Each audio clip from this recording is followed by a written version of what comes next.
Algumas histórias não deixam apenas lembranças. Elas deixam marcas que ninguém pode ver. Aqui, revelamos as cicatrizes ocultas que moldam nossas vidas. Hoje, eu preciso desabafar algo que guardei escondido por muitos anos.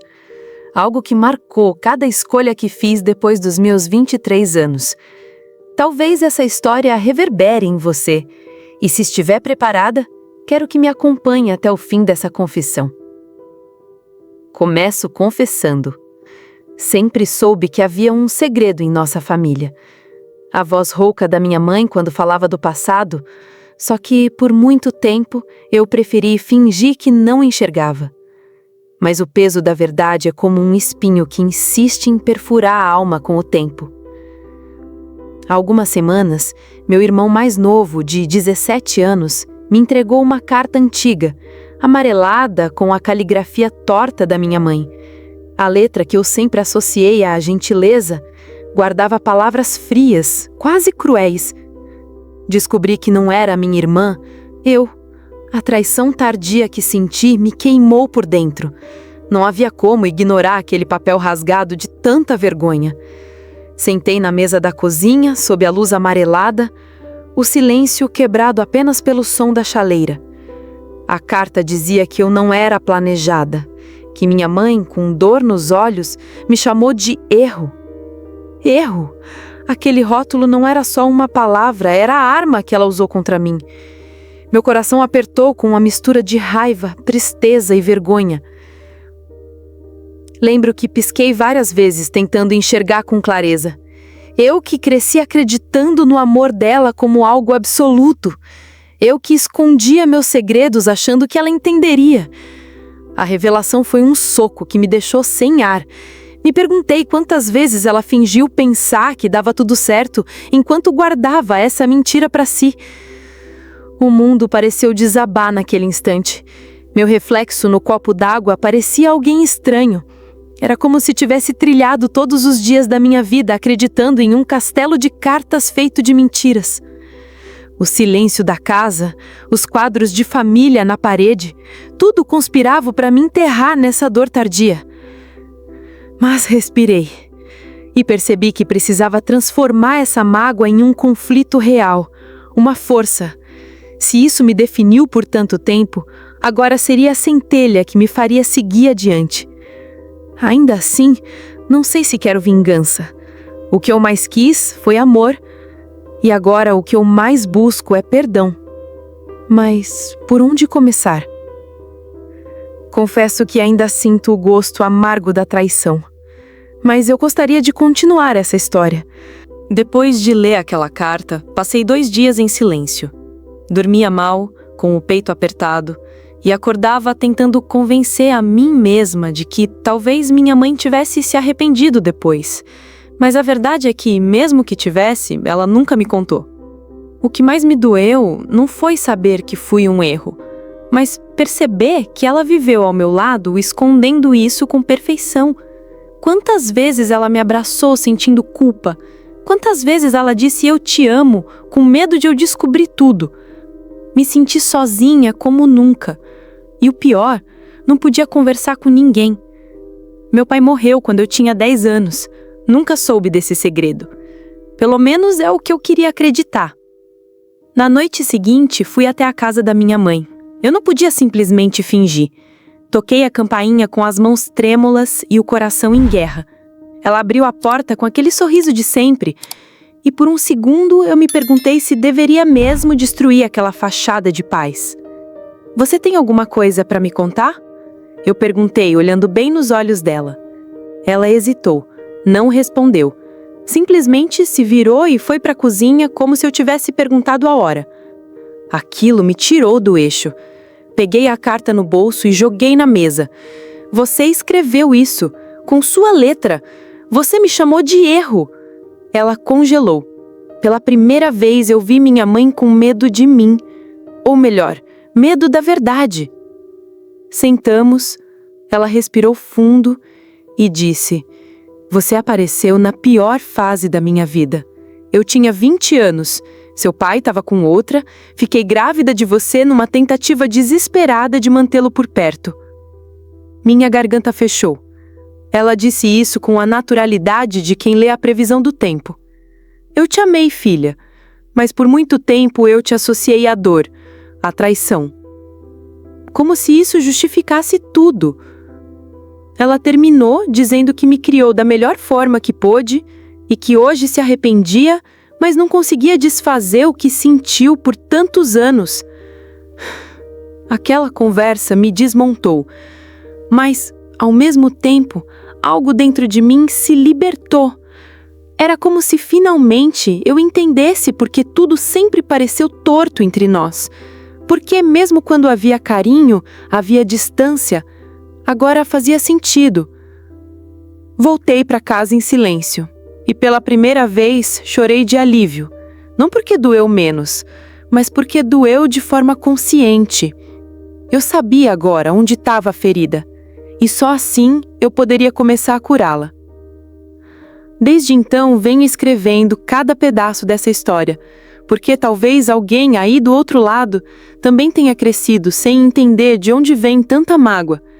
Se essa história te tocou, se inscreva no canal Cicatrizes Ocultas. Às vezes é compartilhando que a gente transforma dor em cura. Deixe seu comentário. Quero saber se você também já viveu algo que só se entendeu anos depois. Quer continuar comigo essa jornada? Então vamos lá. Vou te contar a decisão mais difícil que já tomei: perdoar ou cortar vínculos para sempre.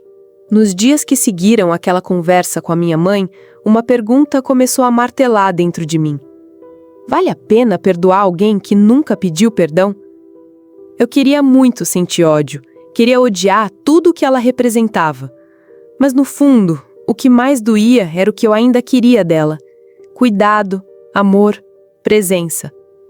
A verdade é que eu ainda esperava que ela viesse atrás de mim, que me ligasse, que me abraçasse dizendo "me desculpa". Mas isso não aconteceu.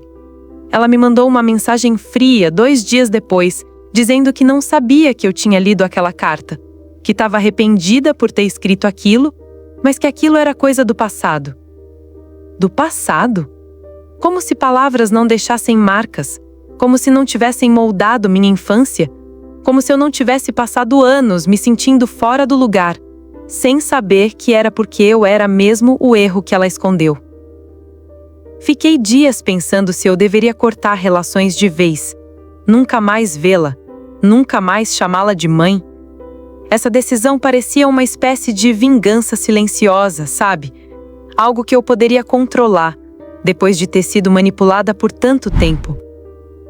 Mas aí veio o outro lado da história. Lembrei da minha infância, das vezes que ela me cobriu quando eu adormecia no sofá, das panquecas aos domingos, dos bilhetes deixados na lancheira. Lembrei que nem todo amor é claro, nem todo afeto é bem comunicado, e que às vezes as pessoas amam mal, amam quebradas. E foi aí que uma palavra me atravessou como um soco no estômago: karma.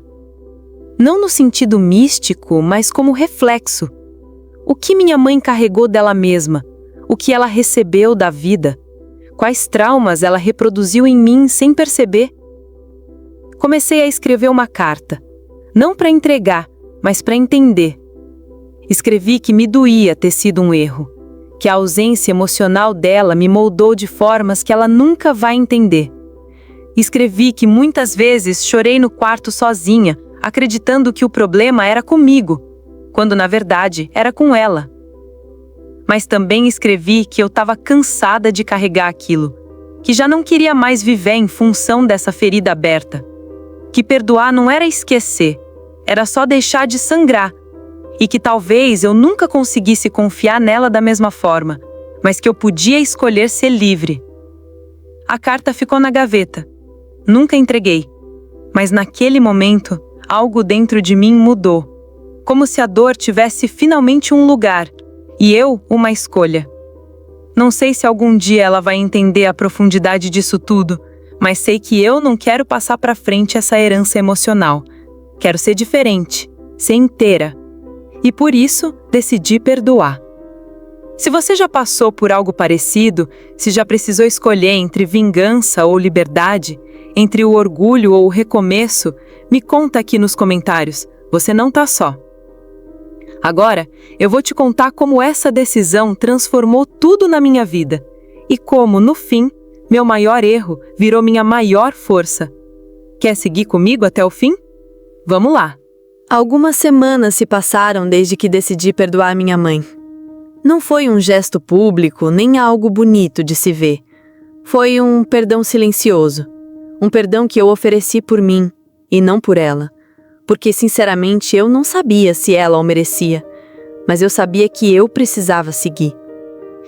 A primeira vez que eu voltei à casa dela depois daquilo foi no aniversário do meu irmão. Eu hesitei, respirei fundo e fui. Ela me recebeu sem abraços, mas com um olhar mais calmo. E pela primeira vez me chamou de filha, sem tensão na voz. Eu não respondi na hora, só sentei, observei e me permiti estar ali sem tanto peso no peito. Sabe, existe algo curioso sobre o perdão. Ele não muda o passado, mas muda o que o passado faz com a gente. Desde que me permiti parar de carregar aquela dor, percebi que me tornei uma mulher diferente, mais inteira, mais consciente, mais firme sobre os meus próprios limites e mais leve com o que não posso controlar. Eu entendi que karma não é castigo, é repetição. É o que a gente perpetua ou interrompe. E eu escolhi interromper. Escolhi não me tornar uma mãe que ama pela metade, que esconde verdades, que cria filhos com medo ou culpa. Escolhi não repetir a dor e transformar minha história. Hoje, olhando para trás, vejo que minha maior dor também foi minha maior revolução. A carta da minha mãe continua guardada numa caixa, não como lembrança amarga, mas como marco de onde tudo começou a mudar. Eu não a queimei, não a rasguei, porque ela faz parte de mim, do que fui, do que senti, do que decidi não ser mais. Minha mãe continua sendo minha mãe, mas hoje é alguém que eu conheço de verdade, com seus erros, silêncios, tentativas falhas de amar. Não espero mais o amor que nunca veio do jeito que eu queria. E isso, por mais doloroso que seja, também é liberdade. A maior lição disso tudo é que nem toda ferida precisa ser aberta para o mundo, mas toda dor precisa ser acolhida por quem a sente. E só a gente pode escolher o que faz com ela, se continua arrastando ou se transforma em caminho. Eu transformei a minha. Hoje eu sou esposa, sou mulher, sou filha e sou alguém que se reconstruiu a partir do próprio abismo. Se essa história falou com você, se tocou alguma parte aí dentro, quero te convidar a fazer parte desse espaço. Esse canal é sobre isso, contar o que muitos escondem, sentir o que muitos evitam e construir, juntos, caminhos a partir das nossas cicatrizes. Inscreva-se, compartilhe essa história com quem precisa e, se quiser, deixa aqui nos comentários o que você aprendeu com tudo isso. Sua história também pode curar alguém. Até o próximo relato.